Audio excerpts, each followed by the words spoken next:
Greetings, dear friends. Welcome. Hello to those of you on Zoom. I have to use the upper part of my trifocals for the room, the middle part for you. There we are.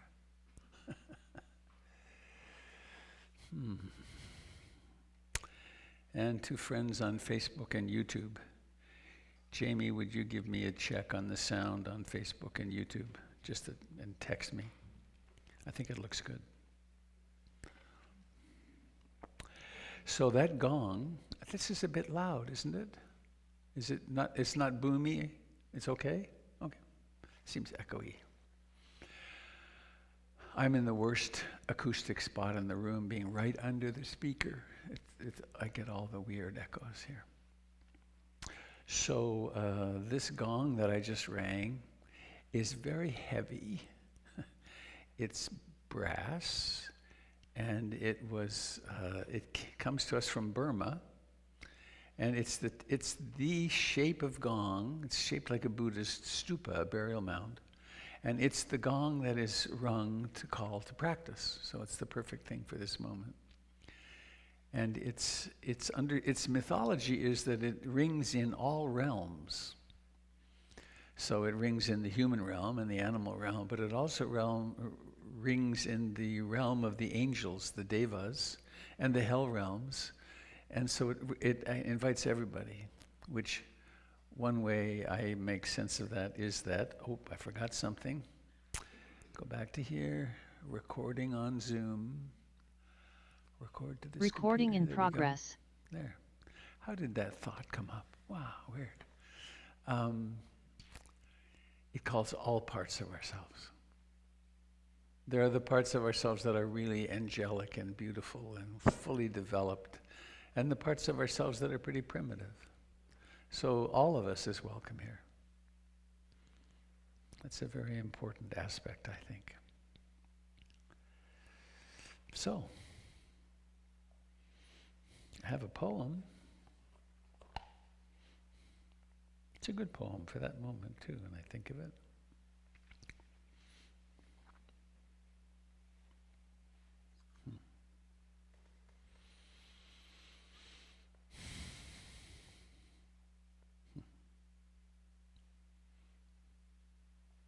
How nice of you to come.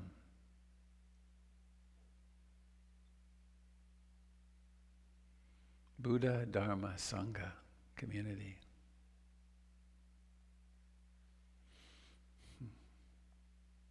And please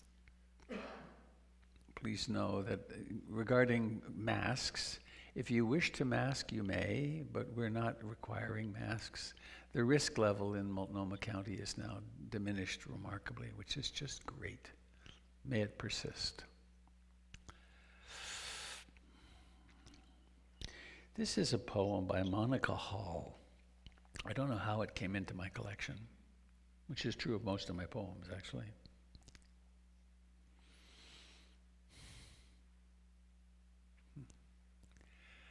I had a dream of an easy life.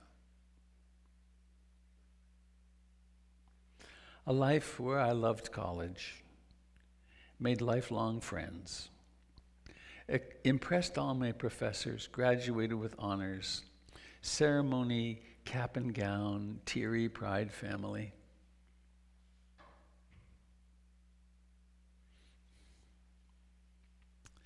A life like a straight line, smooth, sharp, direct, forward, up. A life where I never felt betrayed or heartbroken, or a deep, unquenchable ache, a pain so great I chose a hospital as the last resort. A life of epic romance, of ravenous passion and fascinating connection. A life like a party, myself the life. A life of ease, success, and adoration. A life that preserved my virginal innocence, my sweet ignorance.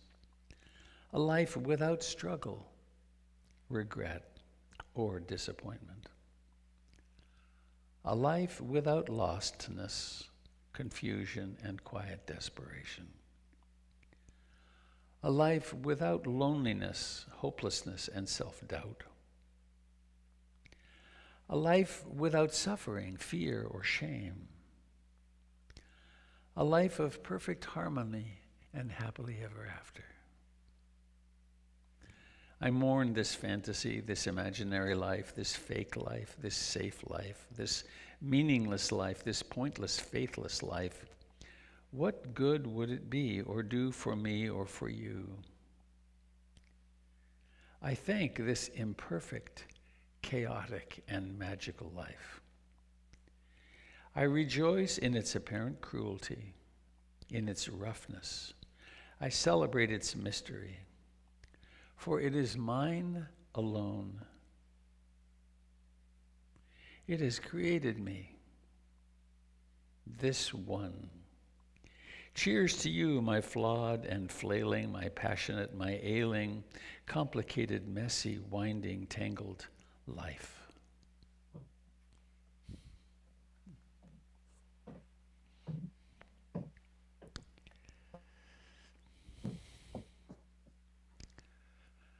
So we bring our remarkable messiness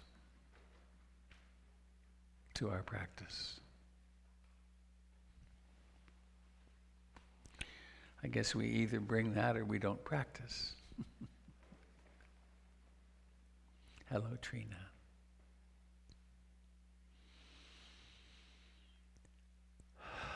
So, dear friends, here we are. Whatever should we do you think?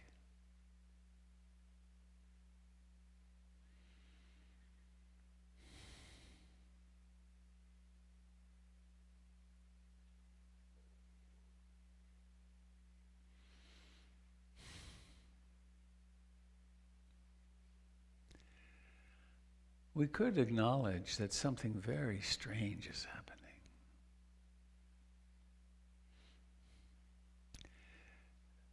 By the uprightness and breathingness of all the bodies in this room, we're all alive.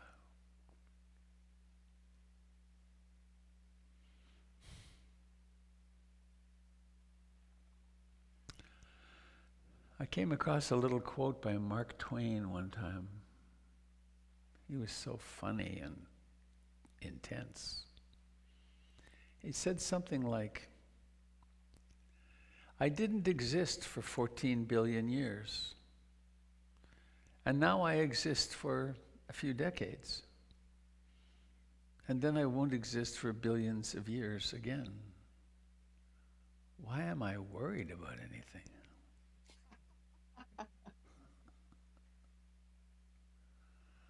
That wasn't the exact quote, but close.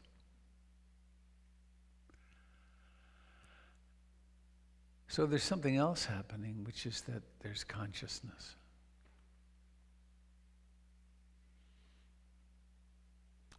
It's so normal to us. It's like asking a fish, what about water? And the fish says, water? There's no water. What's water? Well, what about consciousness? Wakefulness. And the Buddha, who I always like to introduce as an ordinary human being, just like us.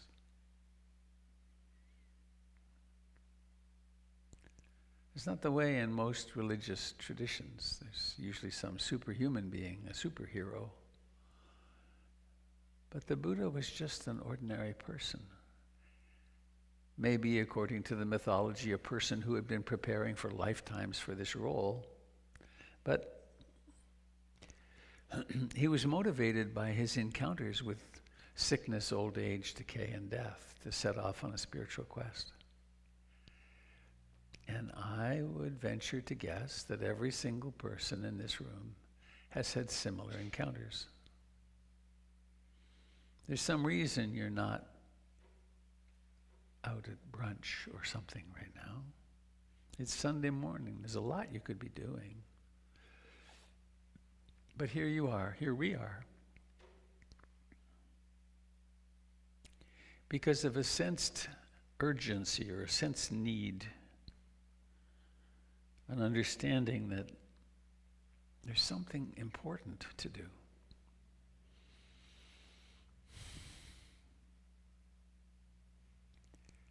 And so we have some guidance from the Buddha.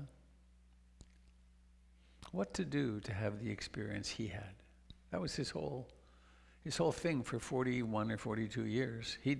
He experienced something and persisted in experiencing it and dedicated his life to helping other people have that, to become that. And it's not...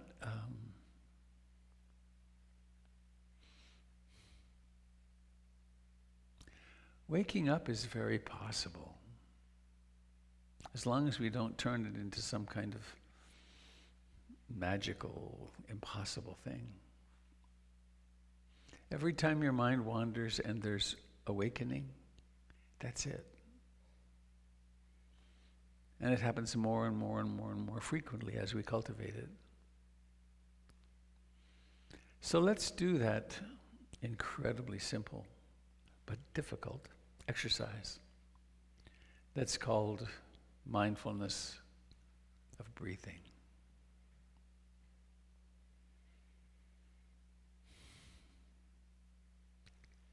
And we can have our eyes open or closed. Doesn't matter. If you're sleepy, having them open is helpful.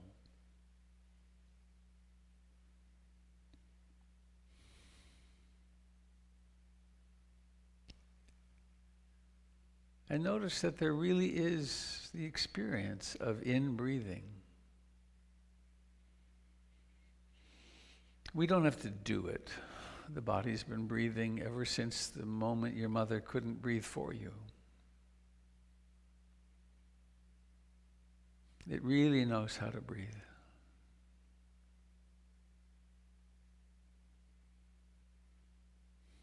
But the place that we seem to be able to intervene or add something is, can we be aware of this in-breathing and out-breathing?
There is nothing abstract about this.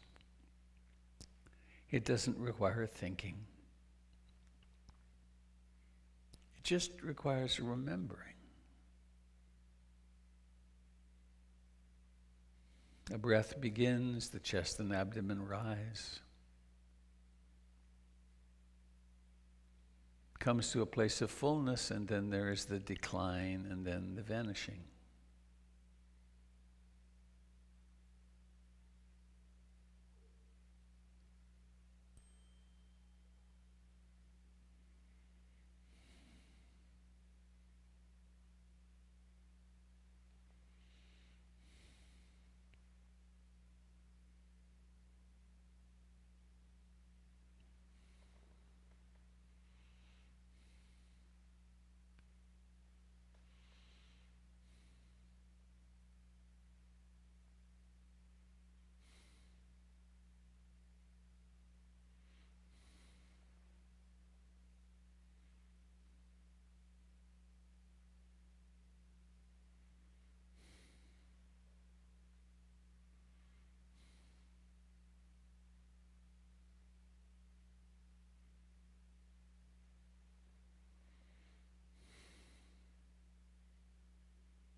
And we can notice how each breath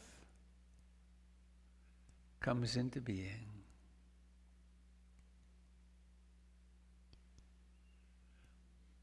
and then disappears.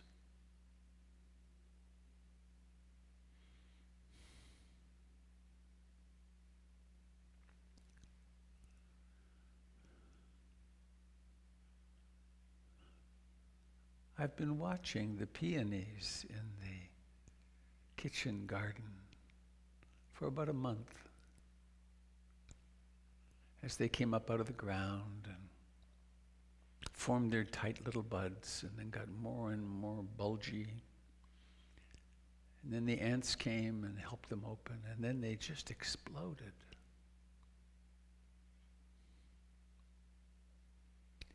And then the rain completely wiped them out. Boom.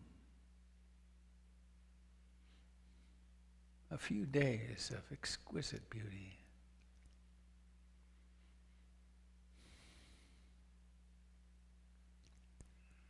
And so it is with each breath.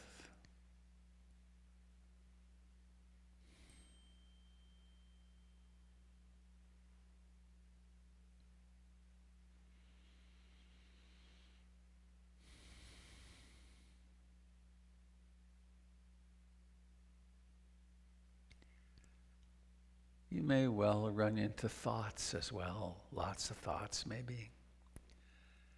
Maybe thoughts, restlessness and agitation, worry.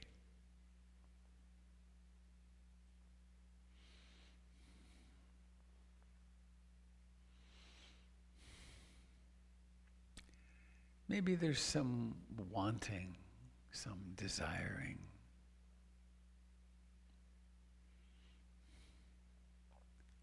Or maybe some not wanting, disliking, aversion.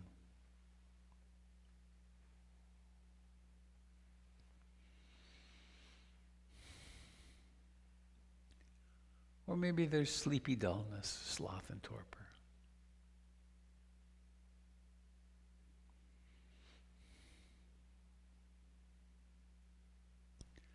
And sometimes there's doubt.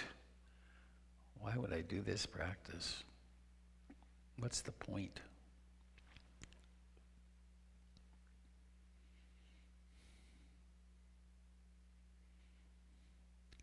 Maybe there's a predominant emotion.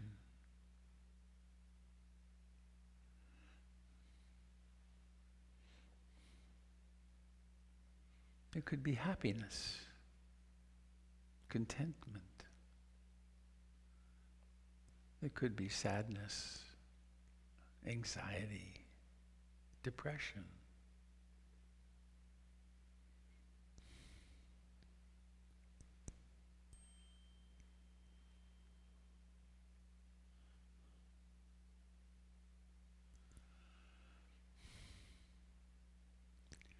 Whatever's here in our messy life,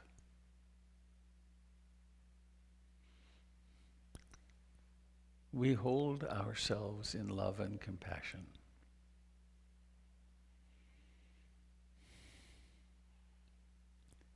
There's nothing broken and there's nothing to fix. There's just this life.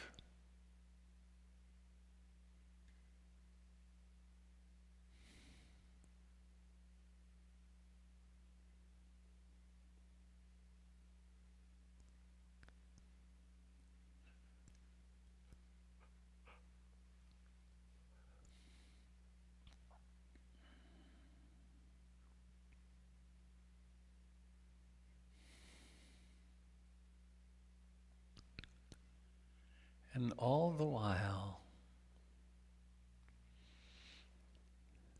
for our entire lifetime, before and behind, beneath everything, is this breathing in and breathing out.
mindfulness is one of the flavors, one of the textures of our tapestry of consciousness. Another one is concentration. So we come home to the breath, or whatever the chosen object is, and we return there again and again with great delicacy. The image I have is like a butterfly landing on a flower. Consciousness meets the object.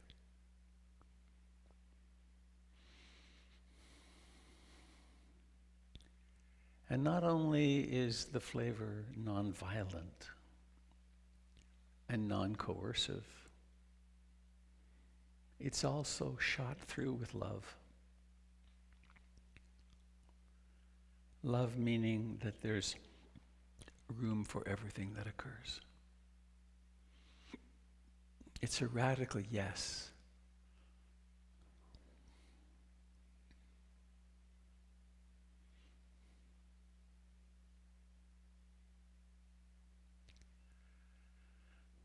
One of the pathways leading to awakening is the path of yes.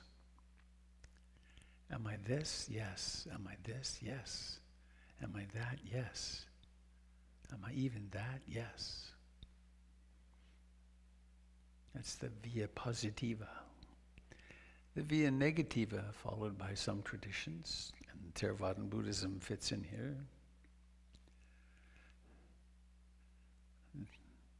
Are these thoughts me? Why, no. Are these body sensations me? No. What about my home, my car, my career? No.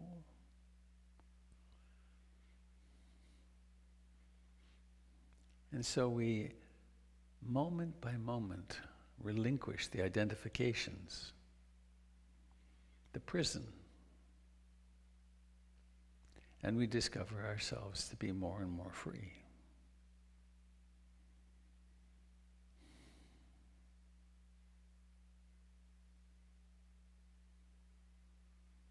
And so we watch each breath. We experience each breath. We feel it. We know it.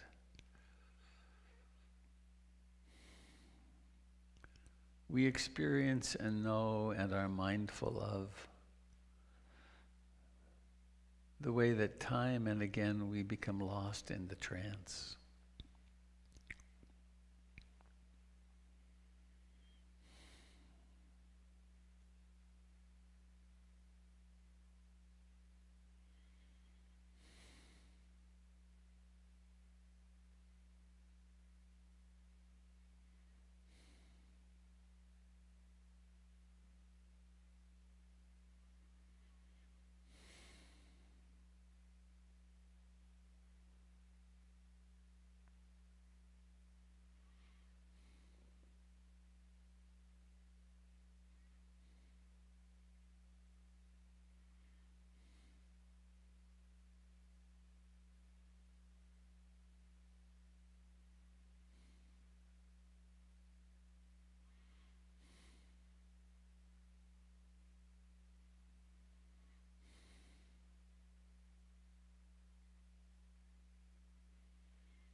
We rest in the present moment.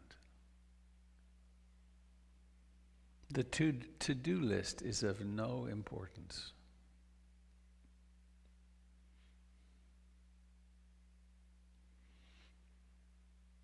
The various stories of the past are of no importance.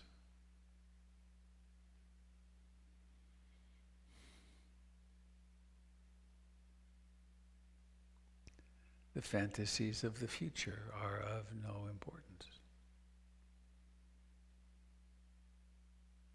It's not that we don't attend to these in their proper time, but for now, as we dissolve out of our separateness into our greatness,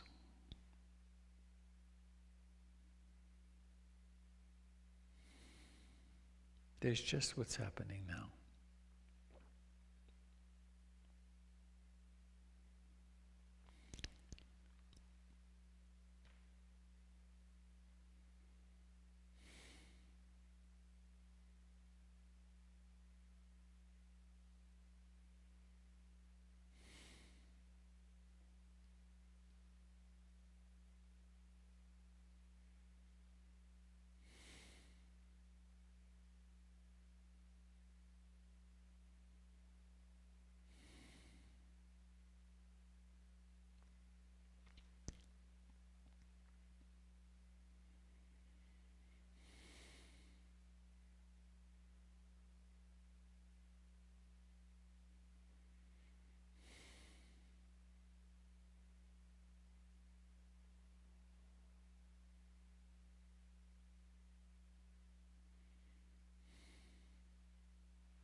For a moment,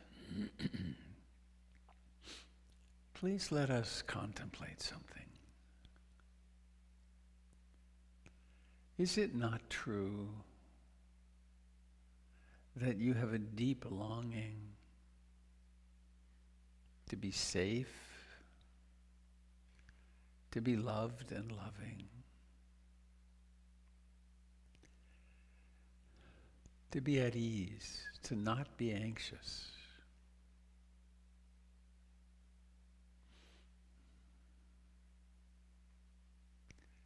This is the common human longing.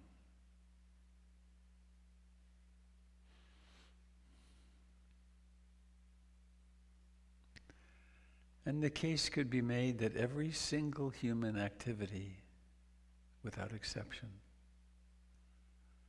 has to do with this longing for safety.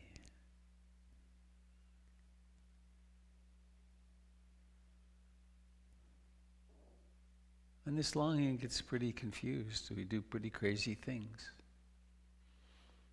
thinking we can be safe if we have a big army or something.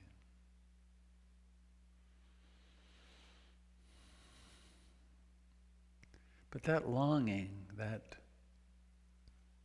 we could put it in a phrase or two: may I be happy, free from suffering. May I live with ease and grace.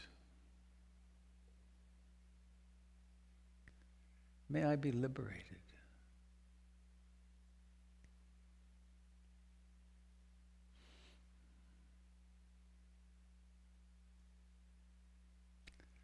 And just as this is what we would like, I would like,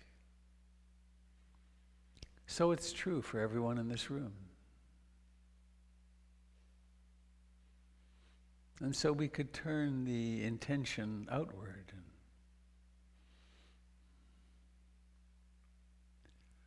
And we could go beyond this room. We could go to friends or family, relatives, neighbors.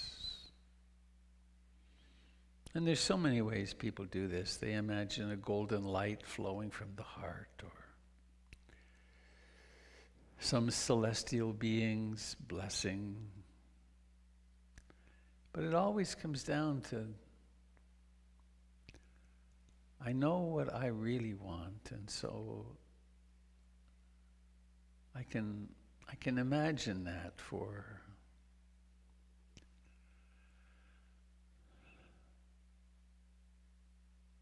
my beloved family, for my friends, for my pets.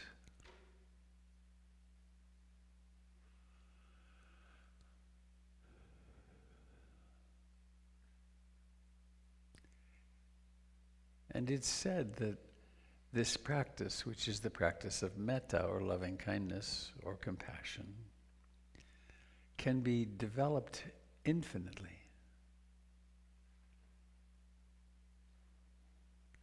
To include, for instance, all human beings. Without exception, all human beings. Doesn't matter what their politics are or what their position in the hierarchy is. We all want the same thing.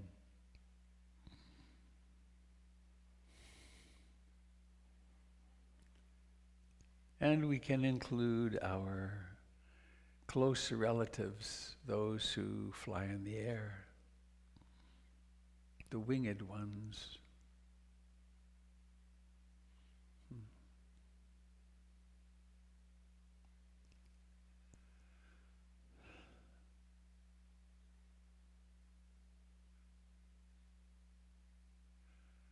There are spiders that travel thousands of miles by exuding a single strand that gets caught in the wind, and they take off.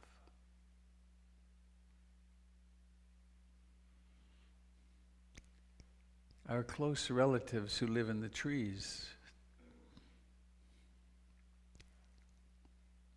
who run in the trees and burrow in the trees, who make their homes in the trees.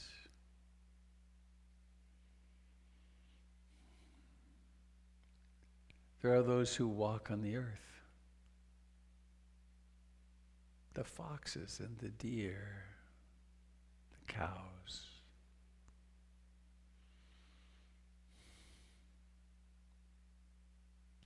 The various insects. There are those who slither. There are those who burrow.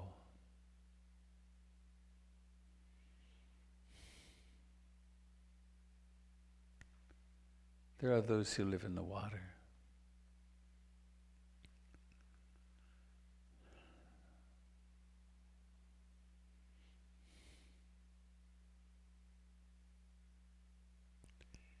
Everywhere we look on this amazing living earth, there are other beings. of whom we are part.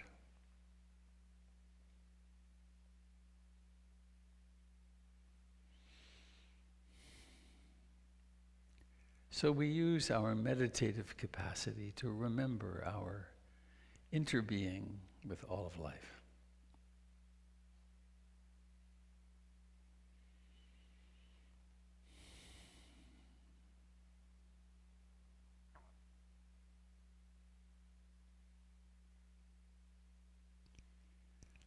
And please let us bring awareness, the mystery of how we do that, into what we call the feet, the legs, all the life of the pelvis, the pressure down into the chair or the cushion, the aliveness in all the organs cradled in the pelvis.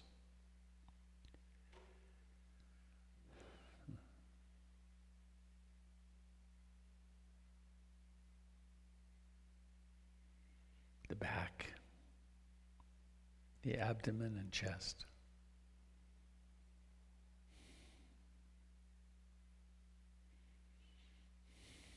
The fingers, the hands, the forearms, the elbows and the upper arms, the shoulders.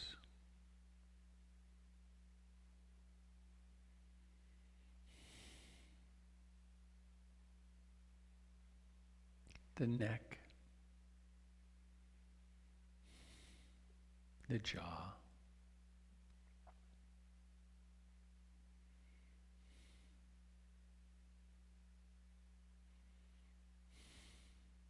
the cheeks, the tongue, the lips,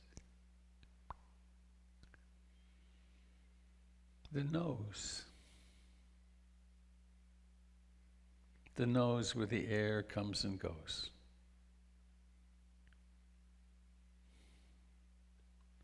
The ears and the scalp.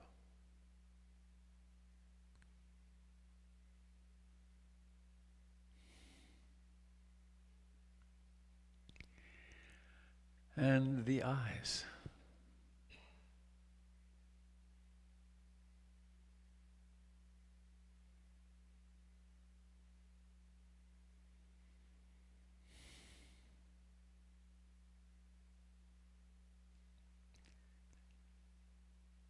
And noticing the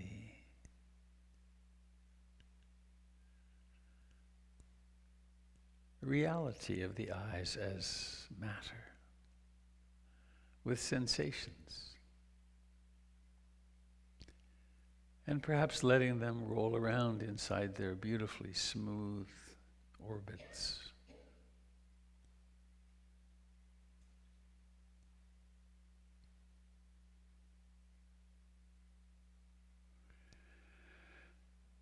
And then noticing the intention which exists in mind to open the eyes.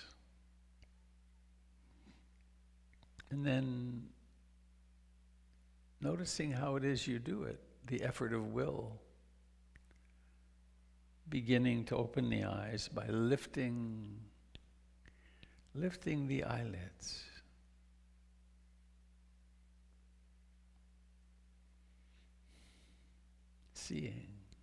Seeing begins. It's blurry at first. And then what's revealed is your level of sight.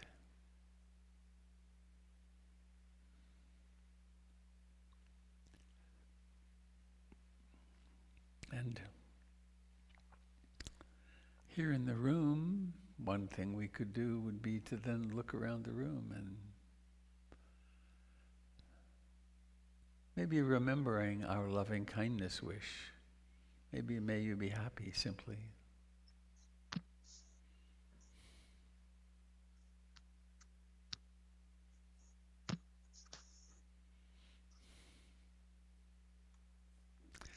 And on Zoom it's not quite as personal, but it can be pretty darn personal.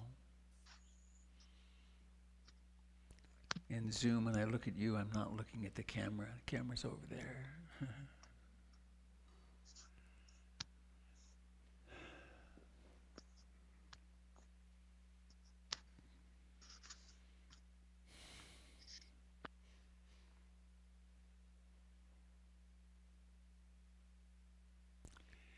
Isn't there, I continue to be amazed by the simple things that are so obvious, but have taken a long time to really notice, like 75 years. Mm-hmm. Have you noticed what happens when your eyes meet somebody else's eyes? It's really powerful, isn't it? How? What was it? I had a great experience the other day.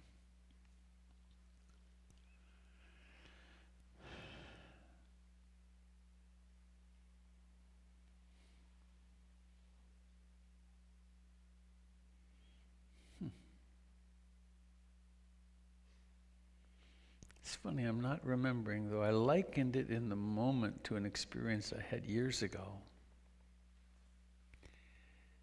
Being male, encountering a woman, particularly in like a park setting, on trails, there's this tension that happens. Very careful, no eye contact. I'm thinking of particular moments in a place where the women would be running and they go by me and there's this wall. It's like, it's scary. But put a baby on a snuggly on my chest and I become a different species. Or a baby in a stroller. It's really a relief. I loved that. To suddenly for it not to be necessary to defend. And the same thing is true with eye contact in general, right? Mostly we avoid eye contact. In public context anyway. That's one of the things I like to do, is to go through the world where it's a fairly busy place and be really available for eye contact, like airports. To be really available for eye contact, and someone across the room will lock gaze and then offer a little bow. It's like, yep, I see you and we're both awake. Yep. But and here in this room, at the distance of from here to the back of the room, you can tell when I'm looking at you. It's remarkable, which of course is part of our survival. Right, our dog can tell totally when I look toward her a little bit. It's like, are you going to feed me? Are you going to feed me? But she can tell instantly. It's part of our. But consciousness meets consciousness. It's so strange. Hello in there. I hope they let you out of your little boxes tonight.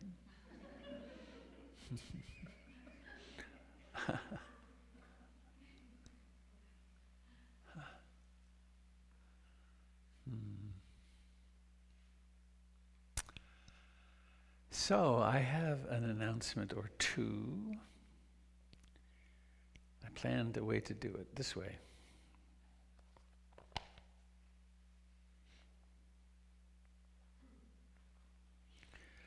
Where did I put it? Here. Yes, okay. What I'm about to share with you is also on my blog. If you go to robertbeatty.com and click blog, I actually, ahead of time today, put it on the blog, which is very impressive. So it's the Diversity, Equity, and Inclusion Committee of PIMC.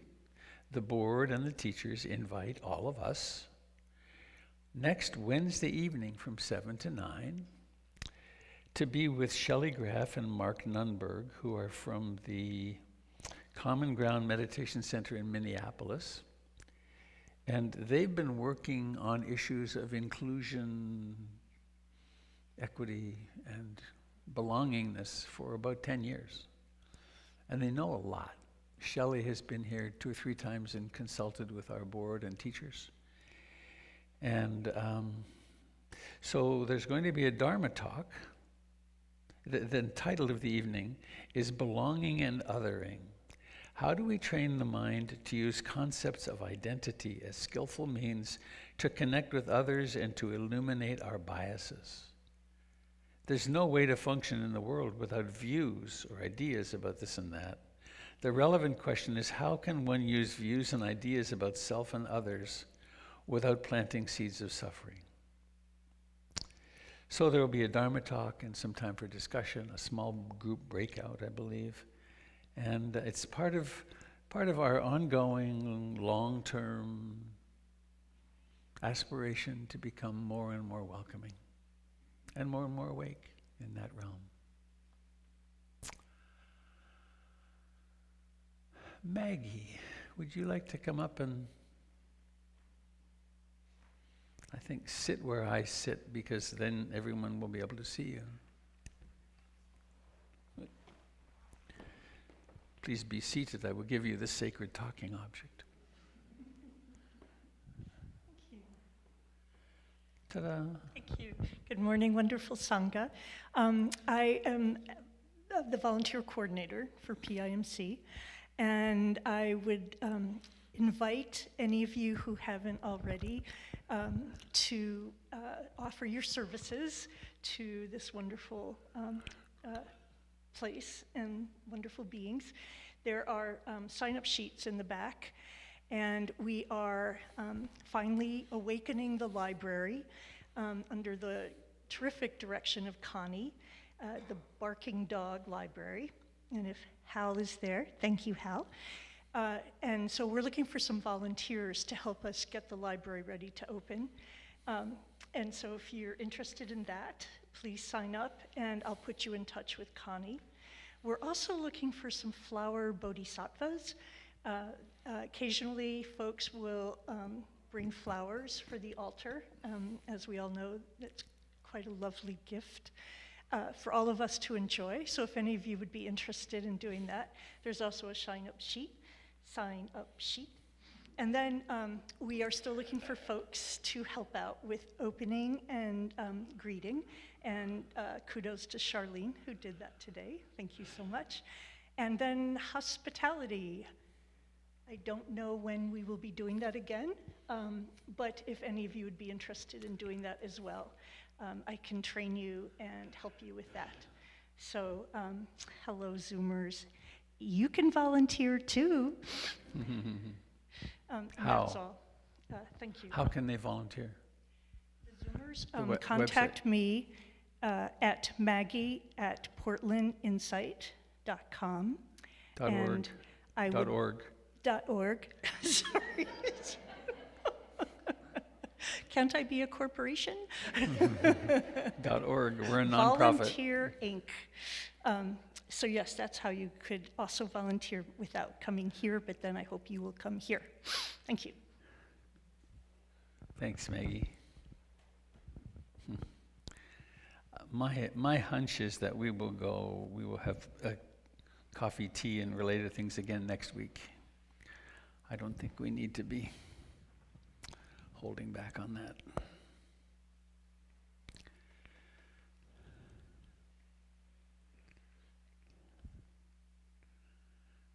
Let me just go quiet for a moment and see about other announcements. Here's one. Yesterday in this room, we had a memorial service, celebration of life, for David Morrison. How many of you knew David? Any of you? A couple, yeah. David was an amazing human being. He died about a year and 1 month ago. And I remember when I met him.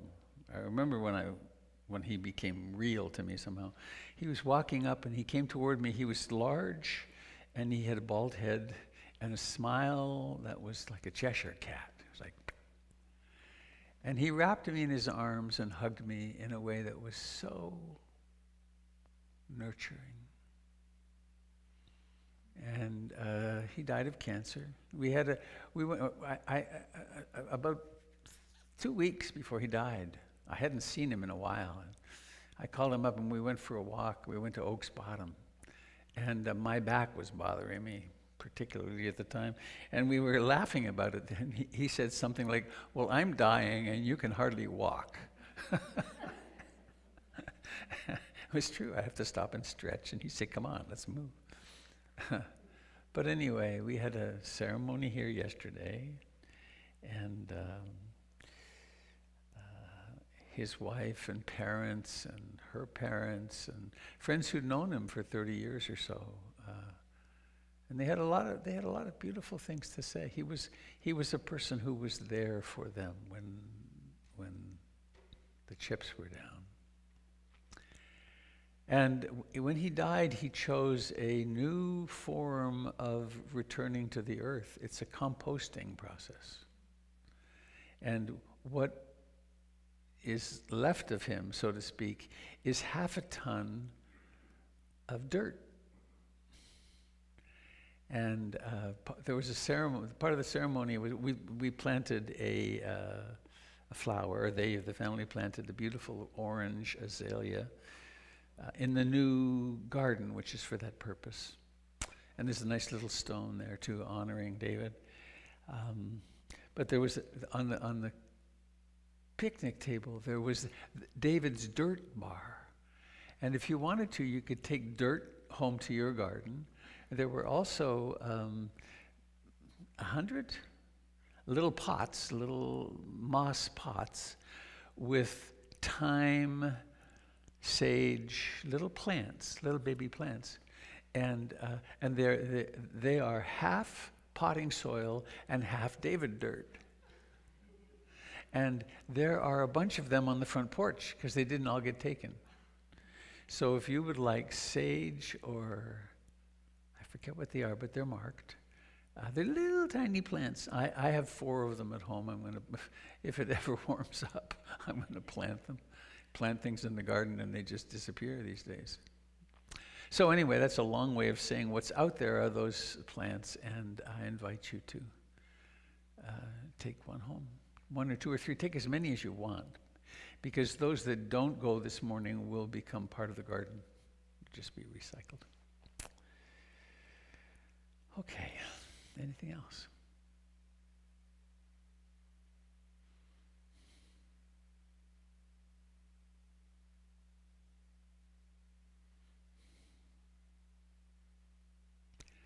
I think not. So Jim, would you like to do a little mindful movement? I will adjust the camera. If you will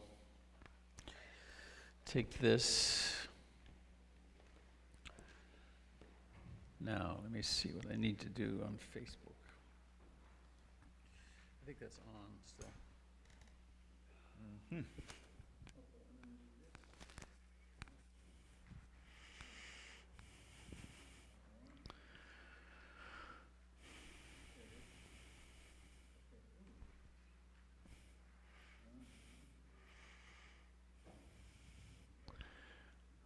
Okay, let's get in touch with our feet. Notice the way the weight kind of moves down into the earth along these 2 platforms at the bottoms of our legs. And if we shift the weight, all sorts of things happen in the balance system. You know, the whole leg responds to weight being engaged on that side and then shift.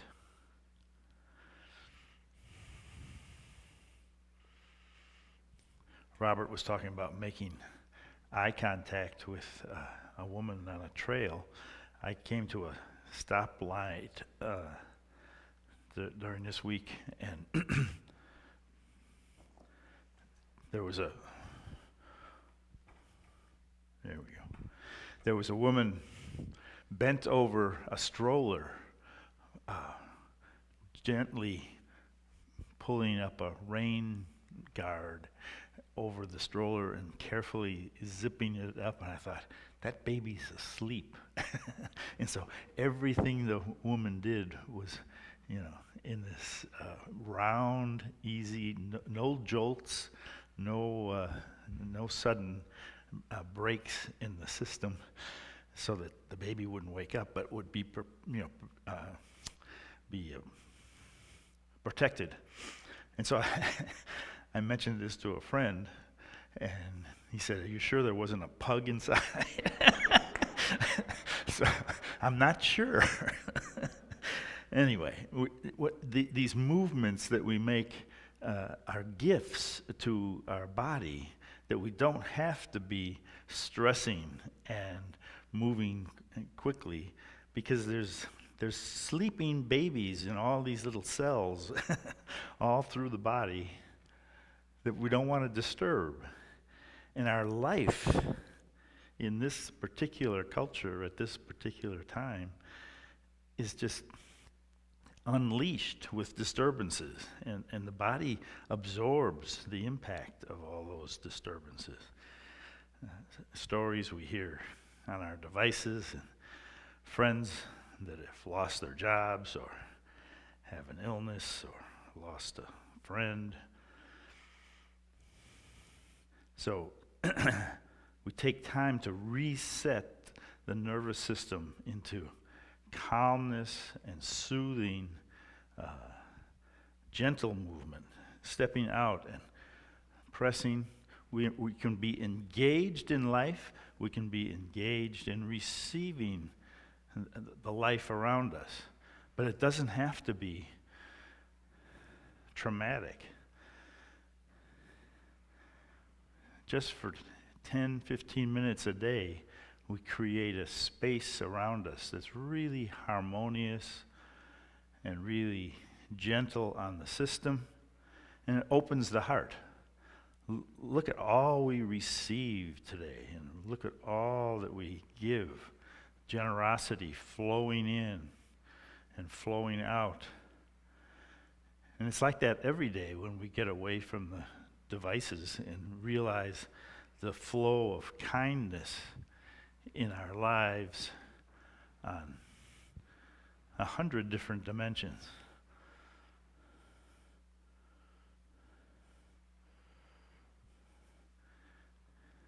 The Dalai Lama often reminds people that there are millions, billions of acts of kindness any given day on this planet. What the news system publishes and distributes and broadcasts is a tiny fraction of what's really happening. All right, come back to the center and just receive all this generous gift of life in this body, in these hands, in this breath.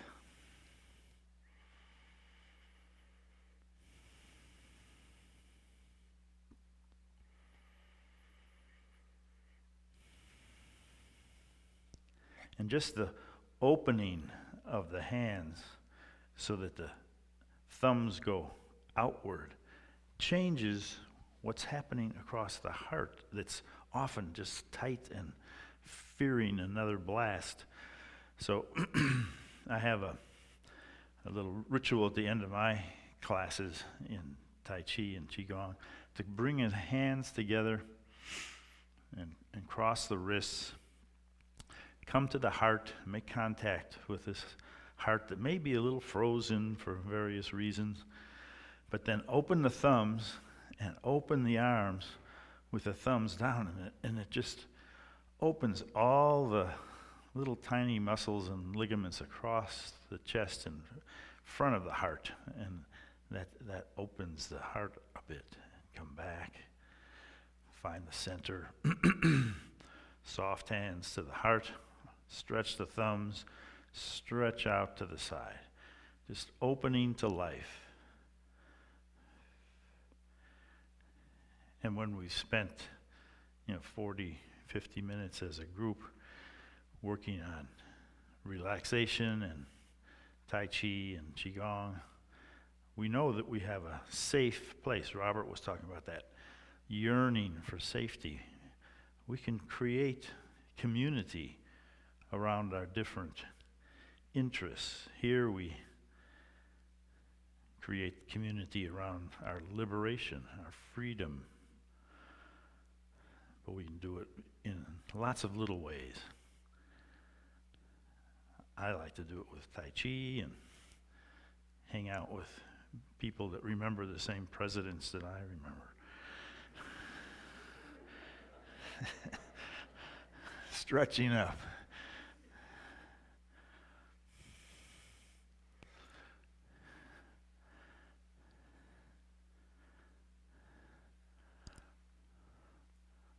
I got an email this week from someone I hadn't seen or really heard about since 1978. That was before some of you were born.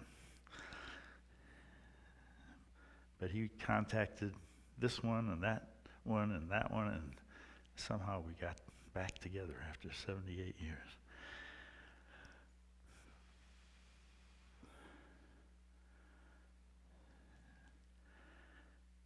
All right. Sinking, opening, gathering the experience that we share each Sunday with our friends in the Dharma, friends of the Dharma. It builds momentum. It builds deeper awareness, deeper self-compassion, deeper loving kindness, and the continuous orientation to that love of practicing the Dharma. Thank you very much for joining me. And I hope to be doing this next Saturday. So far, no one's signed up, so I'm not sure whether it's going to happen or not. But some of us will be here next Saturday from 9 to 1, and there's a place on portlandinsight.org. You can sign up for that. Thank you.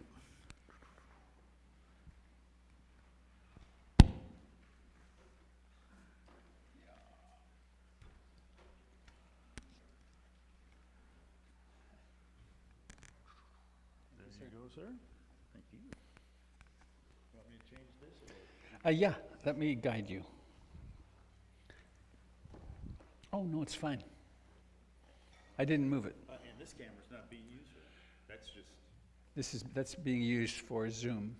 And that, all right. Yep.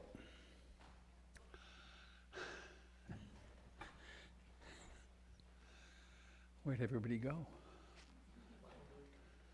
Huh?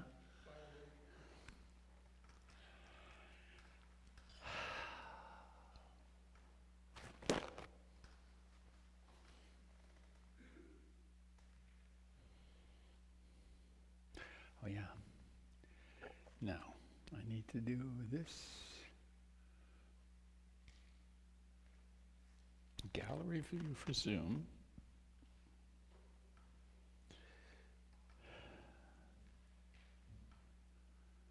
I guess that's okay.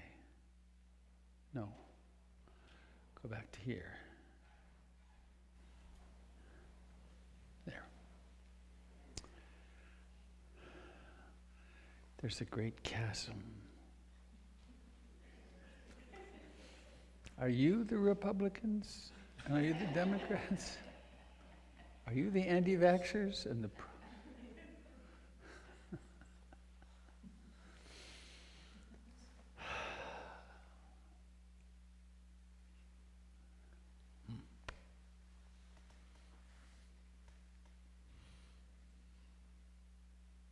I'm looking at you, Zoomers. Hi, Laura.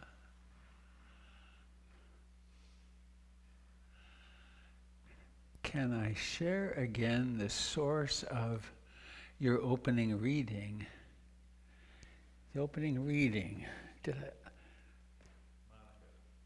I haven't put it in on, I will put it on my blog. Let's see, I hope it happens. Oh, I got a text here from Jamie, who's doing tech support from a distance. I forgot 2 things. Sunday nights, I forgot 3 things. The first and third Sundays of the month, Candle Summers leads a meditation group from 6:30 till 8, I think. That's ongoing. And then every Sunday at 7, I think, 6:30, is our Be Queer Now group, which last I heard there were 15 or 20 people attending, so it's really a lively thing. And yeah. And then there's the Donna.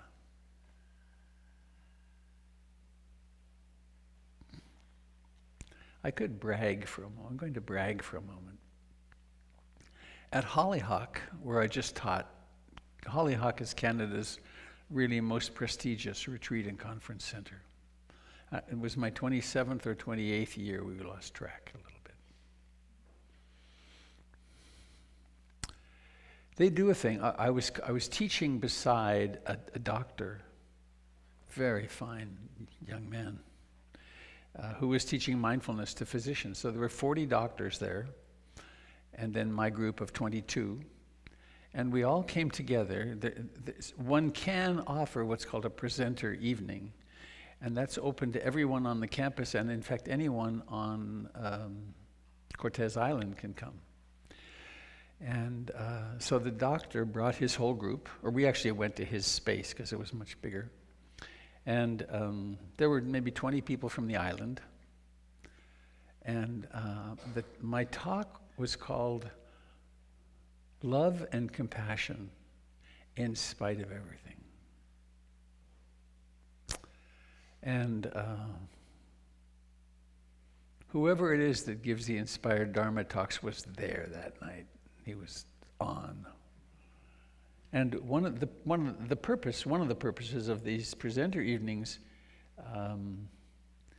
is that they raise, it's a fundraiser. People are asked to make donations for scholarships, because Hollyhock's expensive. And they bring this, and they have other sources of funds as well, but they bring people from the inner cities and people of different what do you call it, First Nations people, and so they try to enrich the life of the culture and individuals in that way.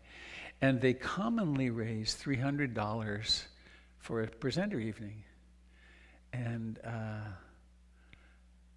I was on, and I talked about belonging and how you can't give to anybody else because there is nobody else. There's only one of us. And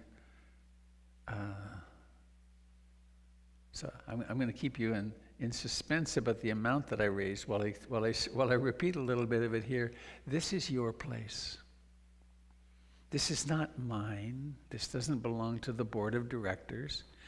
It's a non-profit organization. And how you belong is by being here. Way back in 1990, when we incorporated, we made a decision that we would not have a membership organization, which is a bit of a pain.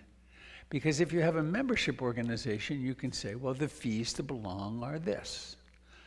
But for several reasons, among them, the main one was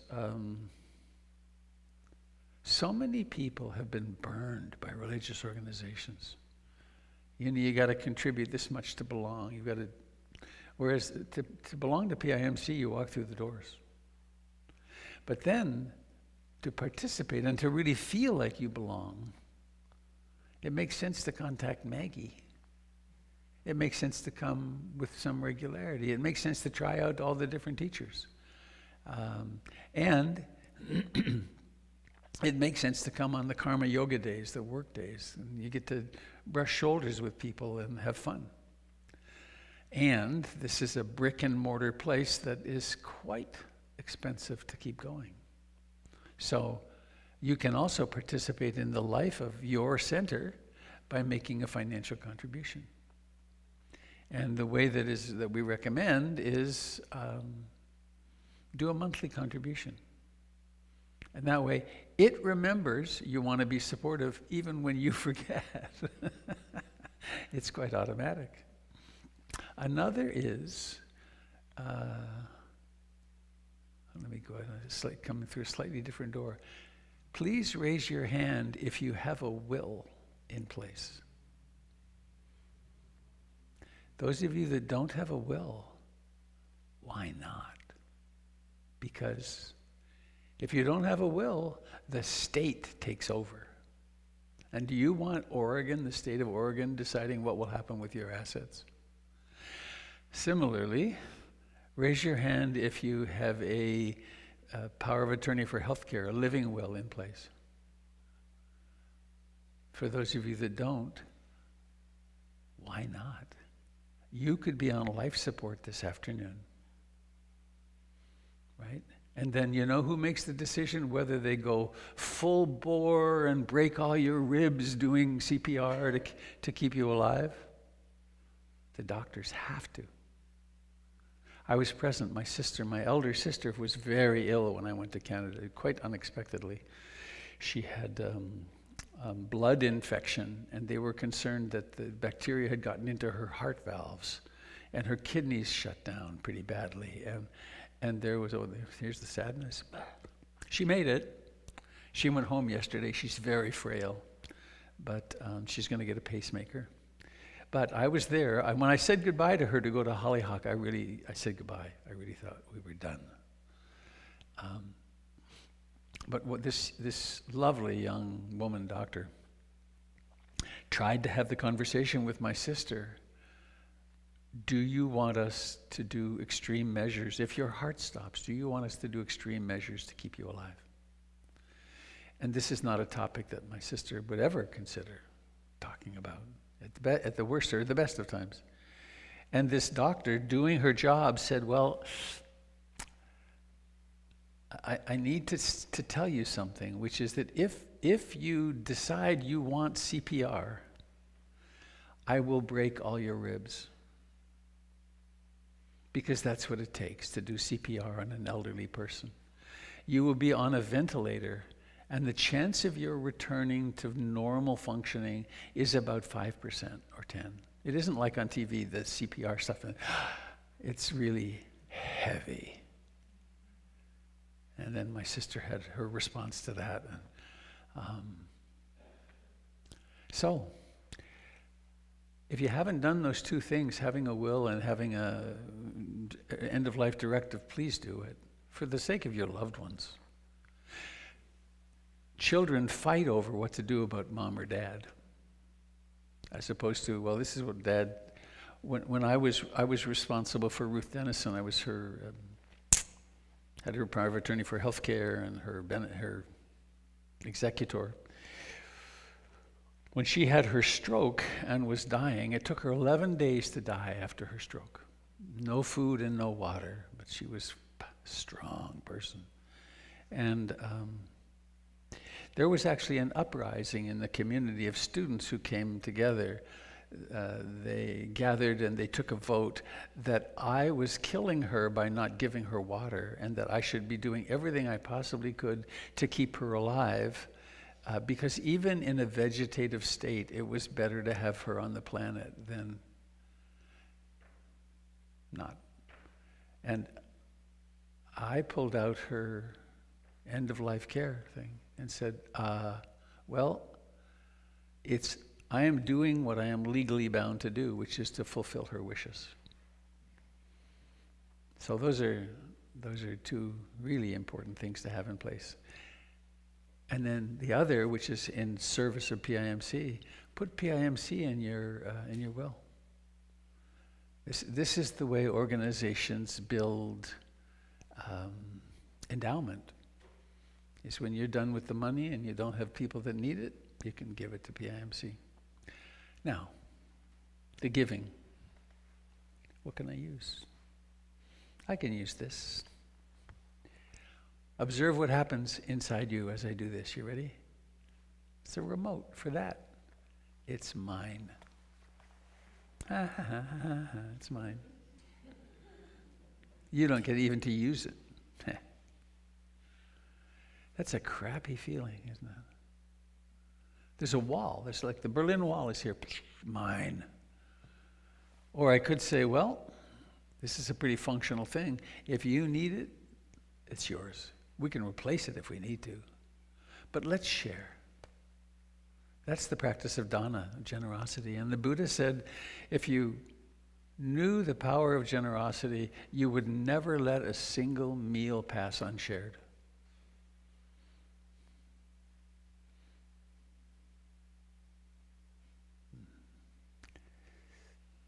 And one last thing, I have a practice that I do that I rather like. It's fun.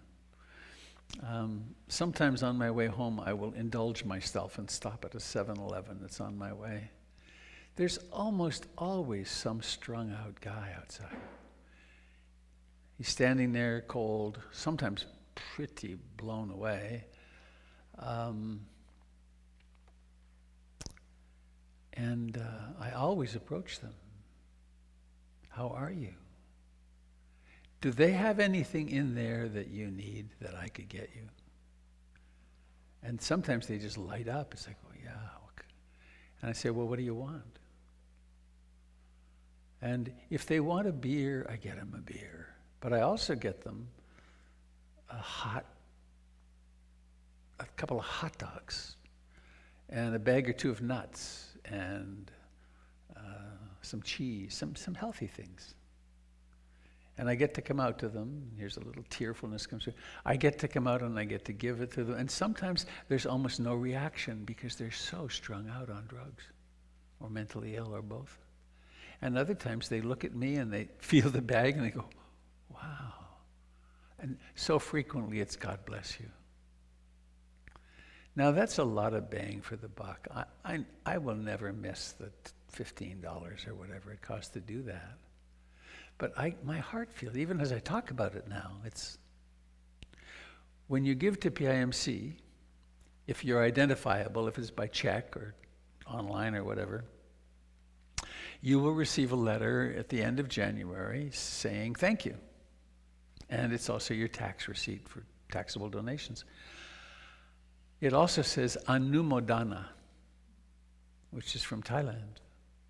And Anumodana means, may you take delight in this act of giving right now, and whenever you reflect on it frequently in the future. So please reflect upon your generosity so that on your deathbed, your view of yourself was, I was really generous. Just like I was really loving, I was really kind. And so we create of ourselves a person who is generous, and we suffer way less sense of, I don't have enough. Because the answer to greed is generosity. Because greed comes out of, I don't have enough, I got to get some more. And generosity comes from, I got plenty, so let me share. And if you wanted to donate here, a one-time gift, you could put something in the Dana bowl there, which was my monk bowl in Burma, and there's a little wood box there to the left of the door that you could put something in. And it's not about the amount. It's about the act. And it was a long time ago. I heard some teacher, I think, said, when you're going to give, pause ahead of time. Reflect on it. What does it feel like to be, for instance, writing a check? What's it feel like to write a check for X dollars or X plus 15% or no, that's too much? But to actually, and this turns it into a practice. It's like the practice of mindfulness. This is the practice of generosity. And it really can be a lot of fun. So, they usually got $300. They got $2,100 for my little pitch.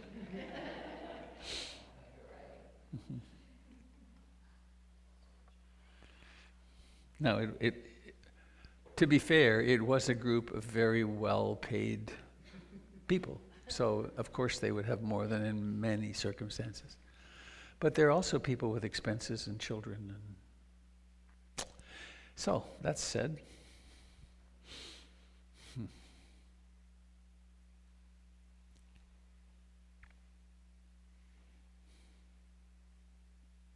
I used to be very shy. I could hardly do it talking about money. But it finally got through to me.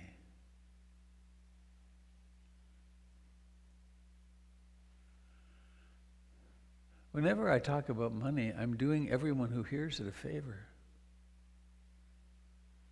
Right? I'm giving you the gift. It's like when I talk about mindfulness, it's an incredible gift. When I talk about concentration or the seven enlightenment or the Four Noble Truths, it's here's the gift of the Dharma and the gift of, hey, don't miss out on the giving practice. Because it's as important as the mindfulness practice. It's as important as the moral and ethical behavior practice.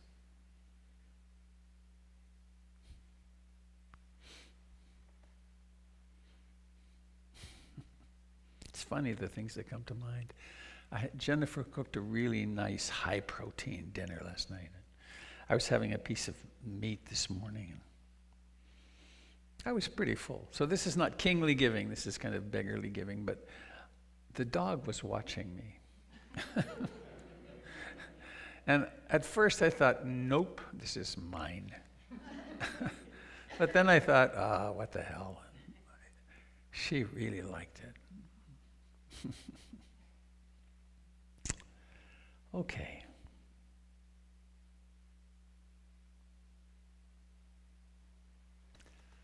Hi, Zoomers.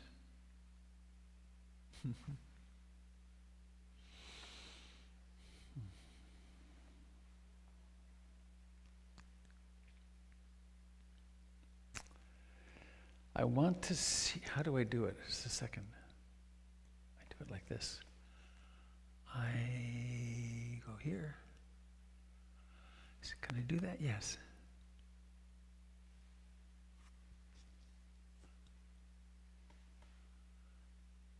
Huh.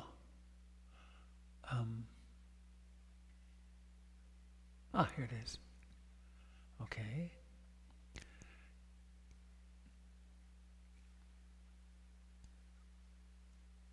No, that's not it.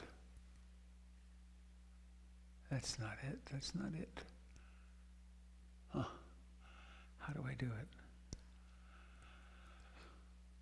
Funny, with these tech things, I come to a place and there's just this, that earlier it was clear, but then it gets to be, but I think I know where it is. It's in Word.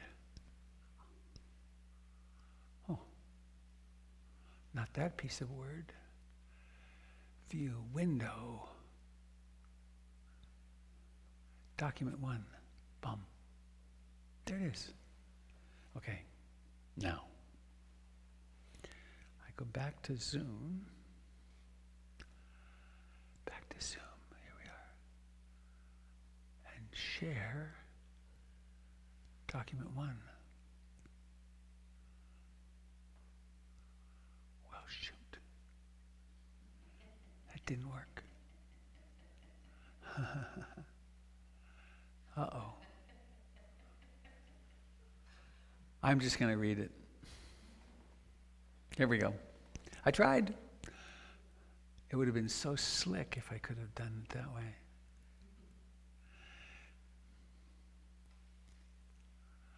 I received it doesn't matter where I got it. This is how many of you are familiar with Khalil Gibran's book, The Prophet? You've all heard it at weddings. Speak to us of marriage. Well, there's a whole book of these. And Gibran lived in Lebanon. And He carried the manuscript of the prophet on his person for more than 20 years. Highly recommend. It's great reading. Speak to us of children. Your children are not your children. They are the fruits of life's longing for itself. They come through you, but they are not of you, and so on. But this is about talking. Speak to us of talking. You talk when you cease to be at peace with your thoughts. And when you can no longer dwell in the solitude of your heart, you live in your lips, and sound is a diversion and a pastime. There are those among you who seek the talkative through fear of being alone.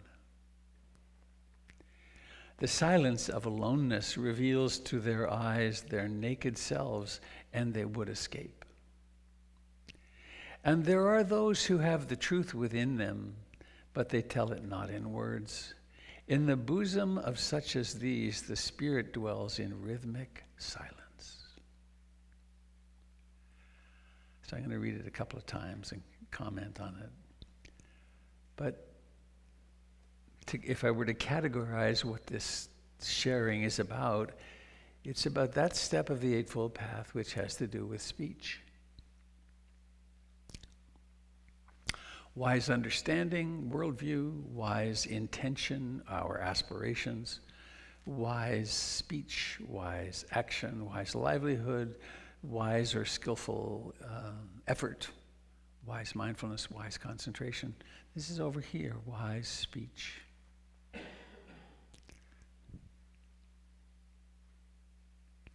There's some very simple guidance, hard to live up to, but simple.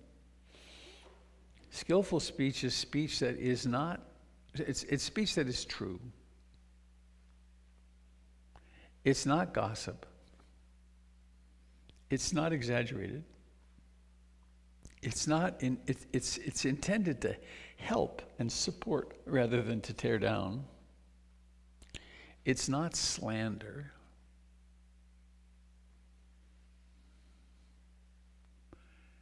It's not idle chatter. And it's spoken at the right time. It's a lot of criteria. Then there's guidance, which goes, it's very simple again. If I'm about to say something, there's a set of questions. Is it true? What's my purpose in saying it? Is it kind? Can I say it kindly? Is there any chance it'll be heard? Which is similar to, is it the right time? Is this a good time to say this?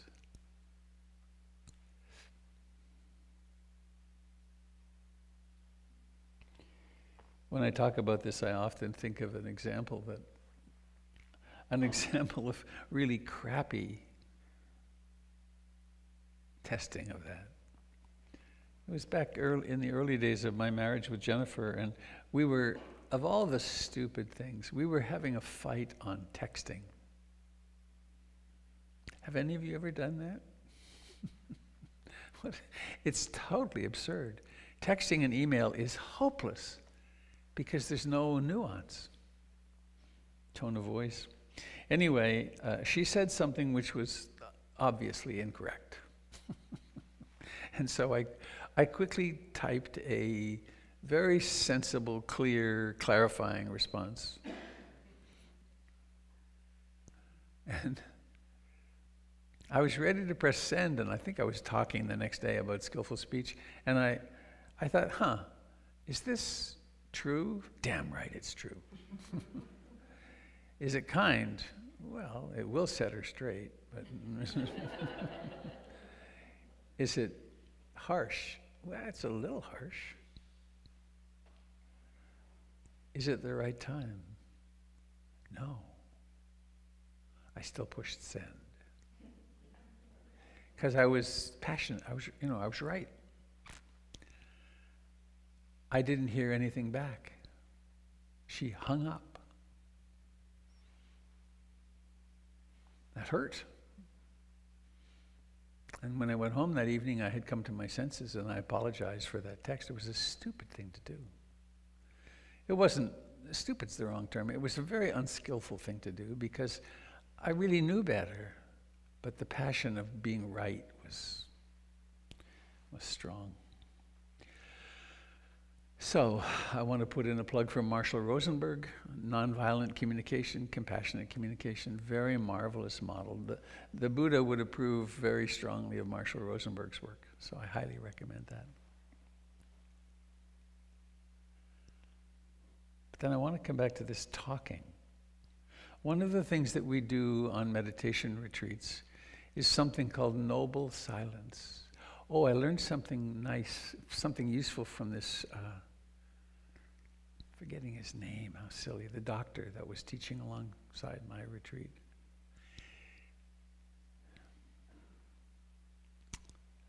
Oh.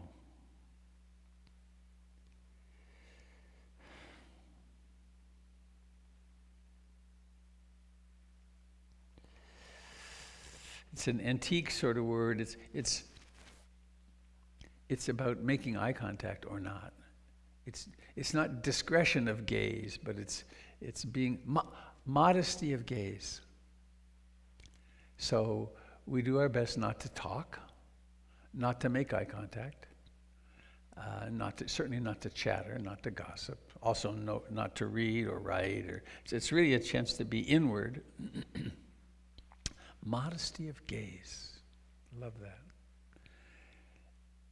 And so what happens is we are left with ourselves. We're in company. And on my retreats, I pass a talking object at least a couple of times in 5 days, sometimes 3 times. And so people do get to speak and hear one another. But for many, many hours a day, we are in community in silence. And a lot happens. And one of the things that happens is we come nose to nose with our own inner process. And if we ever want to know what our inner process is, we have to encounter it. It's like that classic teaching from one of my teachers, Munindra, who said, "You want to study the human mind? Sit down, pay attention, you have one." So we come nose to nose with our thoughts and our emotions, our opinions. So here's that quote from Gibran again. "You talk when you cease to be at peace with your thoughts, and when you can no longer dwell in the solitude of your heart. You live in your lips, and sound is a diversion and a pastime."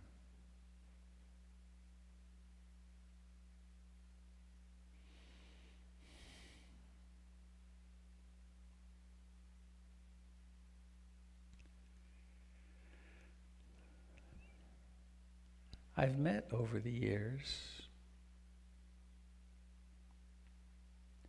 some people who never stop talking.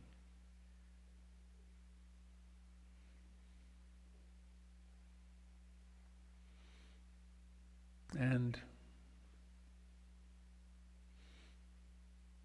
I think there's a couple of cases where I've been able to go back for several years and discover that it actually is true. It's not just a superficial opinion, it's that this person never stops talking. And they're even pretty interesting in a way. But it's fascinating to watch how one topic leads to another topic, leads to another topic, leads to another topic. And some of it gets to be, it does get pretty frightfully boring.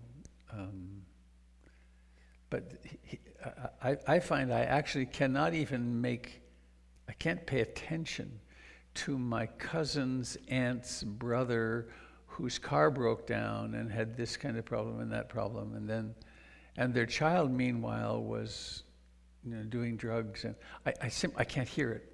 It's like there's no place for it to hang, because it isn't real. It is fantasy. It's a great fantasy story. So You talk when you cease to be at peace with your thoughts and when you can no longer dwell in the solitude of your heart. You live in your lips, and sound is a diversion and pastime.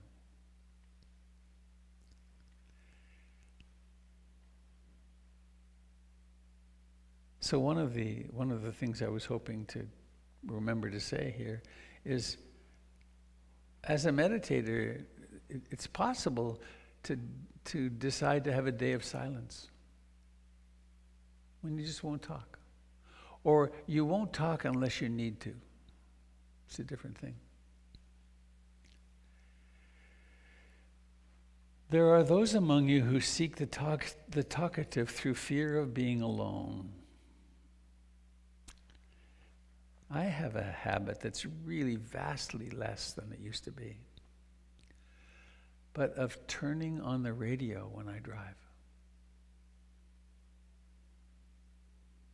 Or when I'm cooking dinner sometimes.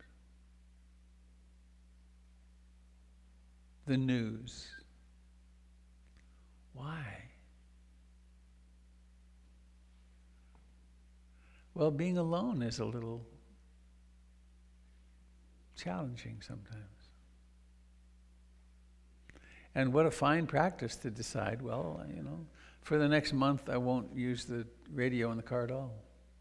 And then there's this little barrier, and you can override it easily enough. But also to just realize I have a 25-minute drive home, 25 minutes to half an hour. It depends, at rush hour. If I'm coming over this way at 5 o'clock in the afternoon, it's hopeless. It's an hour and a half sometimes. Not that much, an hour from Beaverton.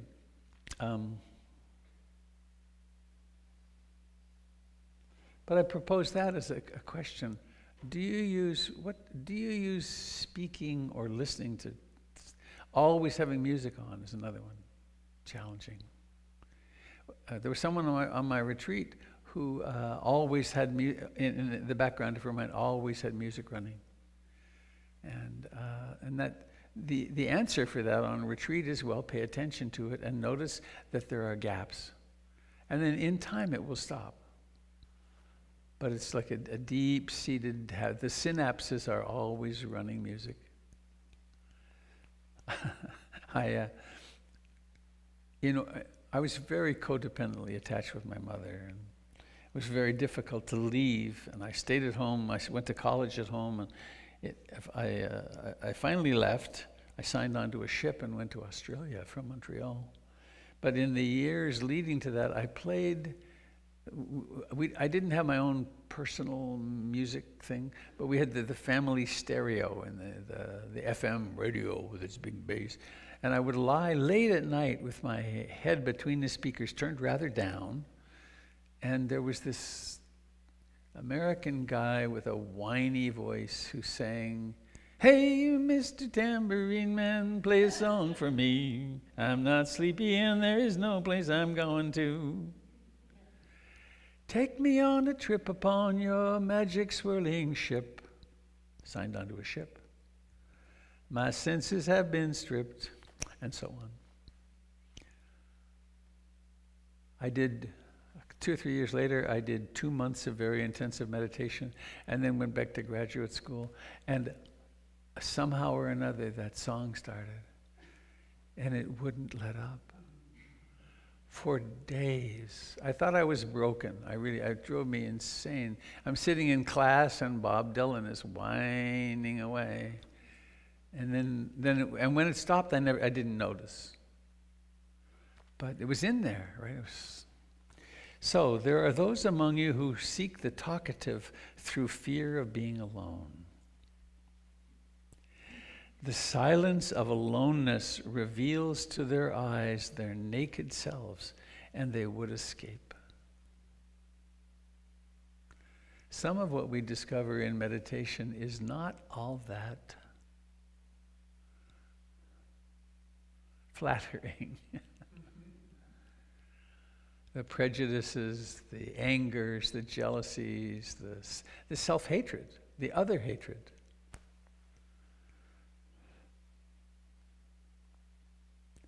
So, what an opportunity to sometimes let ourselves be quiet and to watch what happens. And there are those who have the truth within them, but they tell it not in words. In the bosom of such as these, the Spirit dwells in rhythmic silence. That's something that manifests really beautifully on retreats, at the end of retreats, before we start talking. There's a beautiful openness of heart which exists, because it's not all caught up in evaluation and then one of the really interesting things about coming back into speaking after being silent for a month or 2 or 3, it's so weird. I know, I've had the experience, I feel like I have a speech, even after a few days, I feel like I have a weird speech impediment, and this thing that happened with the lips are going, bam, bam, bam, and the tongue is going, it's really a strange thing. So there, I will put this in my blog for you to further reflect on, and it's an invitation to taking a break with speech, and to noticing how sometimes you can be barraged by someone who is just talking and talking and talking, and figuring out very kind ways to sometimes say, I don't want to be talking all the time. It's really a challenging conversation. So I want to stop with that and see if there's any comment from here within. Uh-oh, I've lost Zoom. There it is. I think if you want to put something in the chat on Zoom, I will see if I can see it, but I probably won't. But I'll try. And is there anyone here in the room that would like to comment or share something about this or ask a question? If you do, please put up your hand and I'll bring you the microphone, or we can meet halfway. And the microphone works like this. It doesn't work like this worth a damn, right? You're really close, but it's hardly working. But as you start to change the shape, point it towards you, it's called a cardioid pattern, which means right here, it's nice. And the closer you get your lips. When you see professional musicians, they always have their lips right on the microphones because the receptivity is really profoundly higher right here. Hello, this is the voice of God.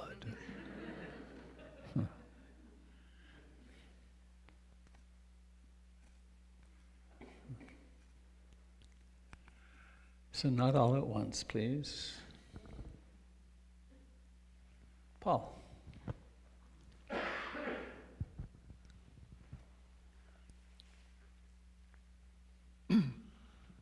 Talking about this dynamic of constantly talking brought to mind an experience that my son and I had this past week.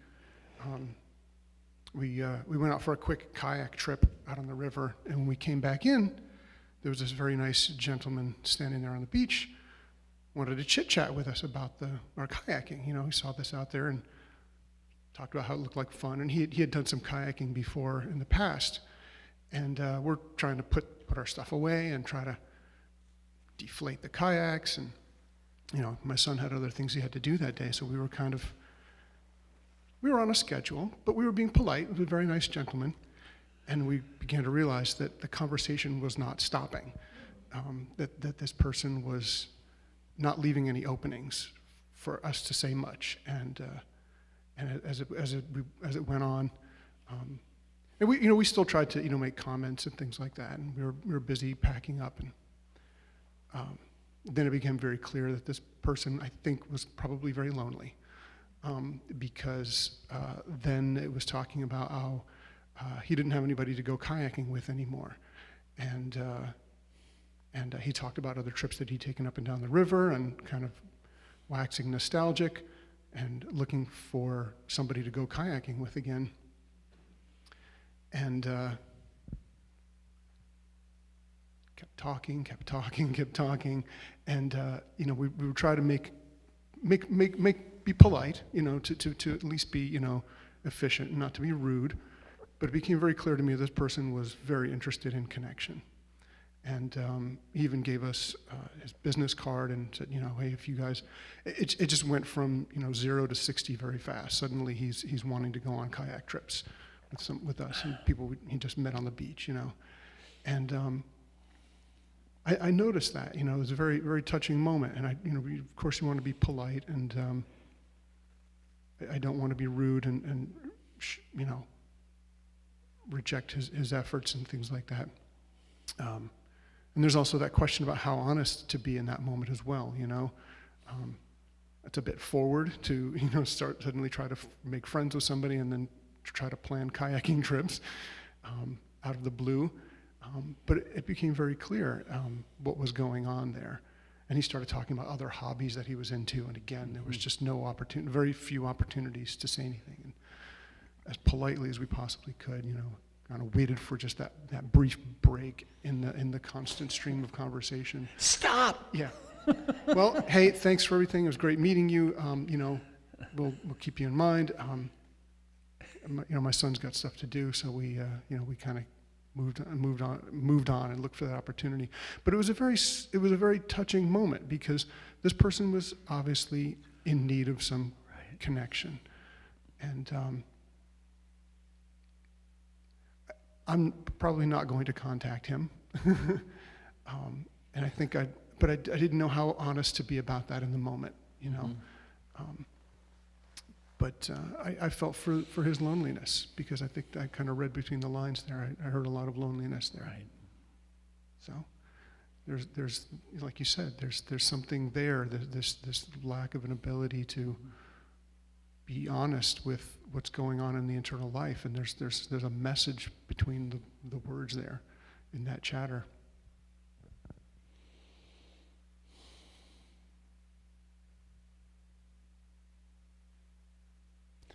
Marshall Rosenberg was asked, "How long should I listen when I'm no longer interested?"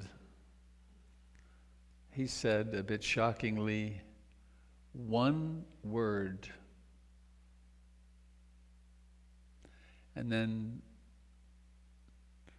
he went on, it was a great discussion. He went on to say, someone said, "Well, what could you say?" And he said, "Well, one thing you might try is, try as I may, I just can't get my mind interested in what you're saying. And this relationship is of great importance to me, and I love you, and I really want to stay connected, but I can't do it around this topic. Right? I can't. This simply isn't working, and I'm not able to pay attention." It's just honest. Quite something. I've done just exactly that on, my work as a therapist and teacher has been communicating, and I've probably done something like that 50 times at least. And it's remarkable how so often the conversation changes into something interesting.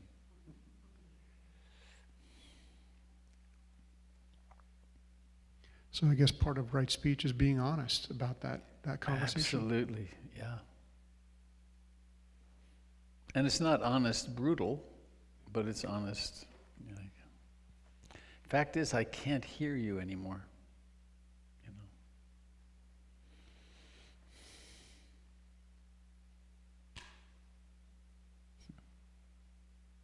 And what's the price if you don't? If you probably, I'm sure more than a few of you have someone in your life that you've been placating for a long time. And how do you feel about them? It's not very nice. It's not very pretty.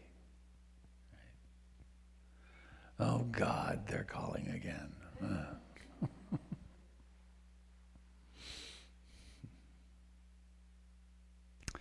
So, anybody else? We have 1 more minute.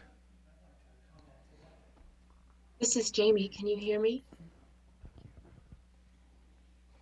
I don't think Robert can hear me. So we've kind of had some conversations. Please say your name. Is Lance Poolhouse? Lance. Anyway, I guess my thing is as this gentleman would even have indicated, that he found the hidden message that was going on with this fellow brother of needing companionship. And with that said, and we're journeying and we're communicating, the lessons that will be learned from this experience for him and his brother may be defined 6 months from now. And all you can really have is knowing that you're both journeying and there's connectedness involved is grace. Thank you.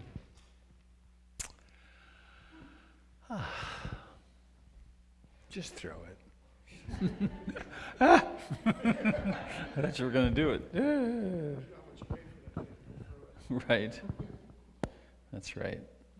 Microphones are a bit vulnerable. You know, people get a microphone and they go, "Is it working?" It's very hard on the microphone, unless it's off. So,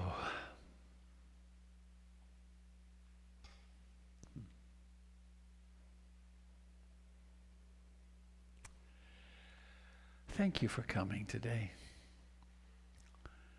I think in honor of our COVID observance, we won't make a big circle. But I invite you to take a moment to look around, please. This room is set up so that you're kind of looking this way, but let's meet across the different diagonals,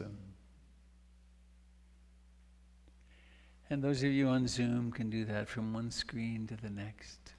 One little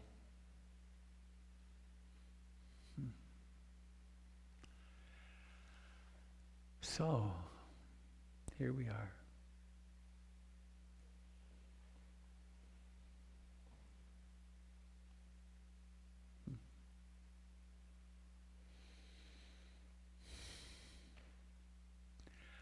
And let's try a variation on a theme.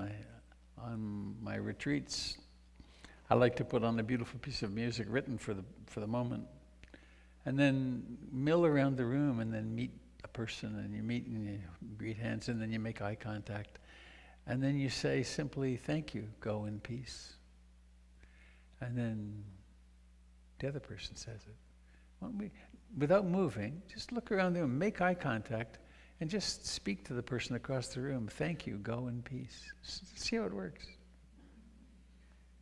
And I'll do that on Zoom. You can do it on Zoom with each other. "Thank you, Sherry, go in peace." "Thank you, Jai, go in peace." "Tracy, go in peace." "Pamela, go in peace." "Joan, go in peace." "Laura, Amanda, Karen, go in peace. Go in peace. Go in peace." Peace, boy, don't we want that? So let us close with the old Bhavatu Sabe Mangalam. May all beings receive all blessings. And we'll do it 3 times, and then the word sadhu, which means may it be thus. Bhavatu Sabe Mangalam. Bhavatu Sabe Mangalam. Bhavatu Sabe Mangalam. Sadhu, sadhu, sadhu. Namaste, everybody. Thank you. Thanks for coming. Thank Go you in for peace. opening today, Charlene. Go in Really appreciate Go in that. peace. Peace. And thanks to the people that are working on the power grid right now to make the power work. And the people in the natural gas pumping stations all over the country who make us have a warm room. And so on and so on. We're so dependent on each other. So, thanks for coming. See you again soon. See you Wednesday night, I hope. And till then.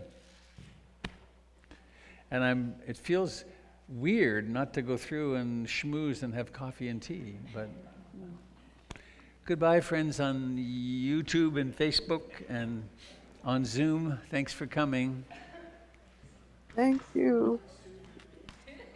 Thanks, John. Prepare for the leap to hyperspace. Bye, everybody.